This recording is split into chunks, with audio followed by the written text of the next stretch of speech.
Alright guys, so this is just a very quick video just to sort of show the 1mm nozzle, the kind of results. So bearing in mind this is off the Nikko's Samurai Boba Fett file, so it's a hand piece. So hand cover as such. Doing it with one hand, so bear with me. So 1mm nozzle printed at 0.2mm layer height, with one shell, 15% infill, printed at 220 degrees on the temperature, 60mm a second on the speed, and yeah, so 6.5mm of retraction, usual stuff. So basically my 0.4mm nozzle profile, which works pretty well, does alright. Basically I've just changed some of the changed it to 1mm and took it from there. So I mean, first of all, so it's printed like that, so it's up like that. You can see what I need to do is I think I need to add some restart, the restart distance and simplify 3D, so that because I think when I changed something I must have subtracted it instead of adding it, so it's come off a little bit, so it started the lines, so it's printed, that's where it started and it's gone across, so it started the lines with not quite enough filament, but once it's got going it's alright, that's fine. And then you can see here, same kind of effect here, where it's done all these down here. It's not too bad down there. I'm trying to keep it in focus for you so you can see, but you can see it needs a bit more filament when it's starting the line.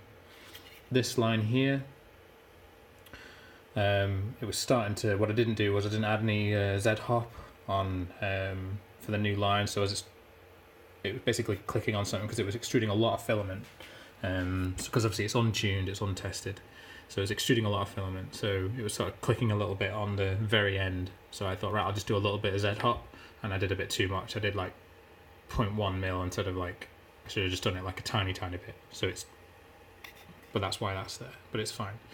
So under here you can see I had to print it slightly off the bed because obviously this was a weird shape to give the support some chance to think. So this is again untuned, unsort of tested, and you can see it's not that great. It'll fill and it'll be fine, but that can be improved, with the supports. So that's basically round underneath a load of supports. It's extruding a lot of filament, it's untuned, but the actual surface of the print is actually really nice. I'm trying to focus it again. It's actually really nice. Get it in a bit of light so you can see it's absolutely fine. A little bit, you see under here, it needs a little bit of work. But again, I mean, we're talking about a 1mm nozzle here. A little bit of ghosting there. Not the end of the world. Again, I don't tend to dwell on those things too much because it's going to get painted and sanded and we're going to see it, so it's not too much of a bother. But for for a 1mm nozzle, I mean, so it's 0.2 layer height, so that would always be there no matter what nozzle you had. It is extruding a lot of plastic. It's doing a great job. I think I dropped the temperature halfway through to about partway through to about 210. Played with the flow a little bit just to sort of see if I could do any imprint tuning.